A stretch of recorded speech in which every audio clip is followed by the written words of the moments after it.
Mr. Ritesh Pandey. आदरणीय अधिष्ठाता महोदय, आपने मुझे राष्ट्रपति अभिभाषण पर बहुजन समाज पार्टी और बहन कुमारी मायावती जी का पक्ष रखने का अवसर दिया है। इसके लिए मैं आपका आभारी हूं।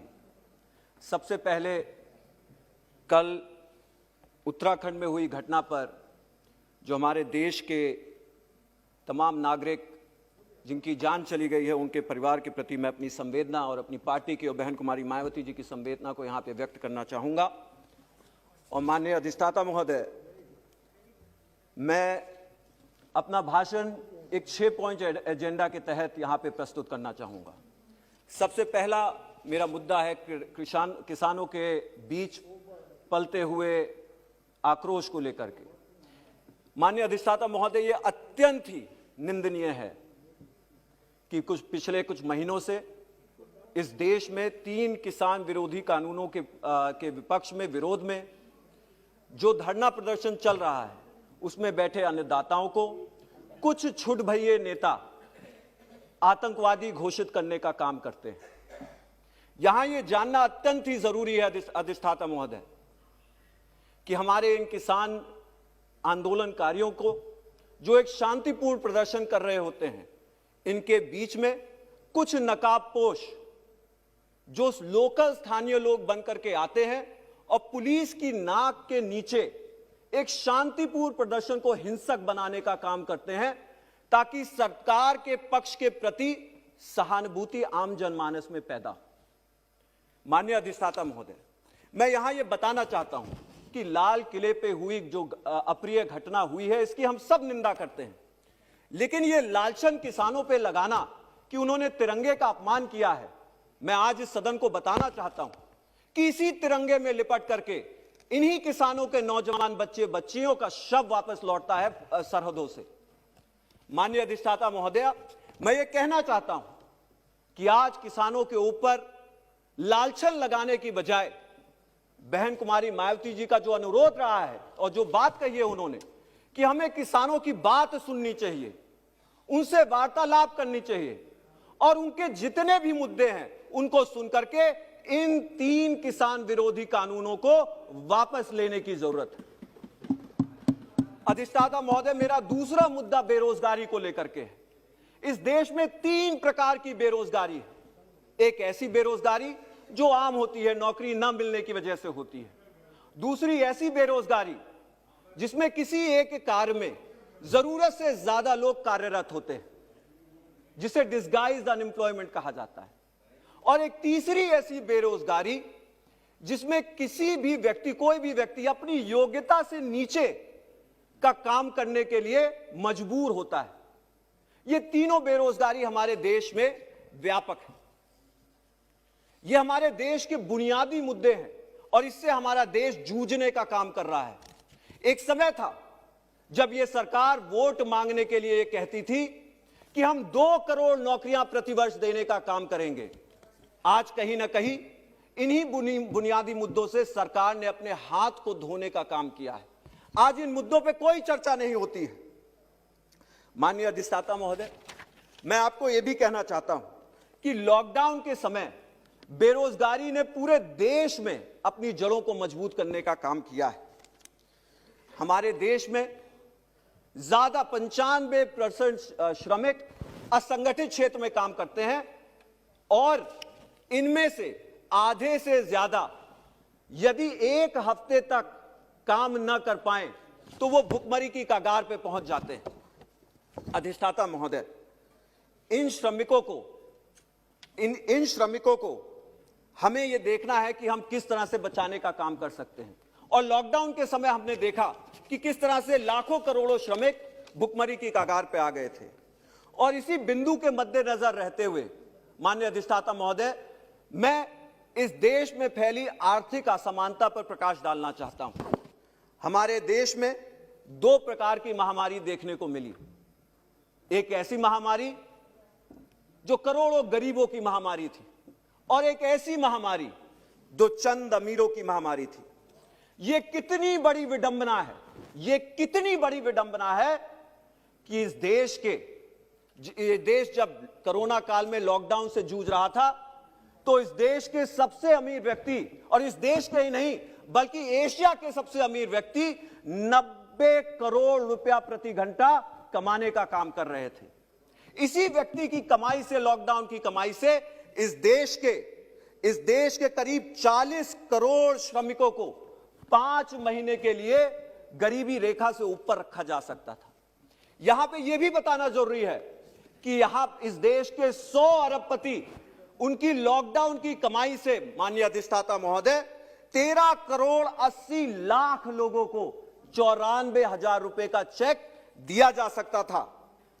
लेकिन सरकार अपनी पूंजीवादी विचारधारा से बाज नहीं आ रही। आज भी सरकार पिछले कुछ सत्रों में श्रमिक कानूनों को पास करके, 3 किसान विरोधी कानूनों को पास करके इस देश में बढ़ती असमानता को, उसकी खाई को और गहरा करने का काम किया है, उसको खोदने का काम किया है। मैं इसी असमानता को लेकर के भारत में शिक्षा की विसंगतियों को भी कोरोना काल के समय में, जिससे पर्दाफाश करने का काम कोरोना काल ने किया है, उस पर चर्चा करना चाहता हूं।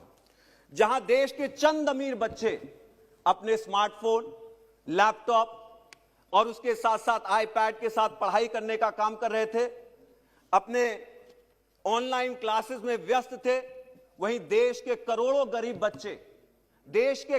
गरीब बच्चे इन्हीं आधुनिक यंत्रों के अभाव में अपना जो है शैक्षिक कार्य, अपना शैक्षिक वर्ष गंवाने का काम कर बैठे हैं। इसी के साथ साथ हमारे SC ST समुदाय के 60 लाख से अधिक SC समुदाय के बच्चे 14 राज्यों में उनकी जो है छात्रवृत्ति अभी तक लंबित है। और इसका कारण यह है कि केंद्र सरकार ने इसी योजना के लिए जो निर्धारित राशि तय की थी, उसको देना बंद कर दिया है।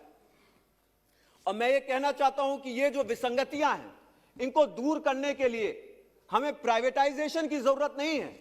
इन विसंगतियों को दूर करने के लिए हमें शिक्षा के बुनियादी संस्थान, जो हमारे देश के सरकारी शिक्षा के जो बुनियादी संस्थान हैं, उनको मजबूत करने की जरूरत है। यहां यह भी उल्लेखनीय है अधिष्ठाता महोदया, सदन को यह भी जानना जरूरी है कि सरकार नारी सशक्तिकरण और महिला बराबरी का नारा तो देती है, लेकिन उसके साथ साथ इसी महामारी ने इस सफेद झूठ पर से पर्दा हटाने का काम किया है।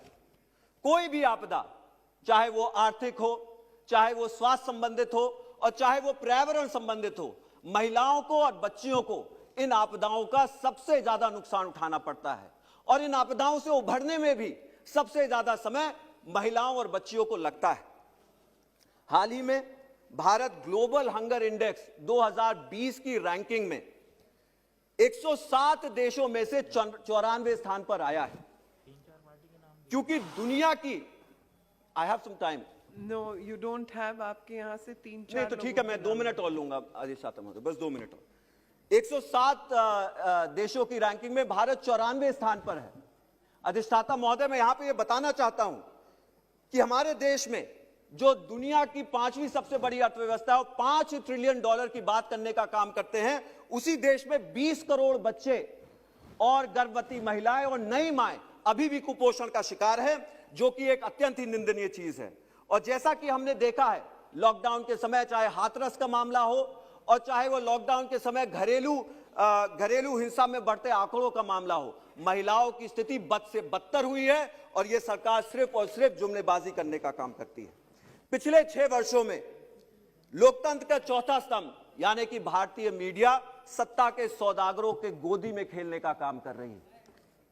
हाल में ही एक प्रसिद्ध मीडिया के न्यूज एंकर और ब्रॉडकास्ट ऑडियंस रिसर्च काउंसिल के कर्मचारी के बीच हुए व्हाट्सएप लीक से यह साफ पता चलता है कि किस तरह राष्ट्रीय सुरक्षा के संबंधित गोपनीय सूचनाओं के आदान प्रदान से टीआरपी बढ़ा करके उससे कमाई करने का काम किया जाता है। अधिष्ठाता महोदया, ये देश की संप्रभुता के साथ एक बहुत ही बड़ा खिलवाड़ है और इस पे जरूर चर्चा होनी चाहिए और उस पे जांच बैठनी चाहिए। वहीं दूसरी तरफ जहां बाबा साहब BR अम्बेडकर के संविधान में दिए गए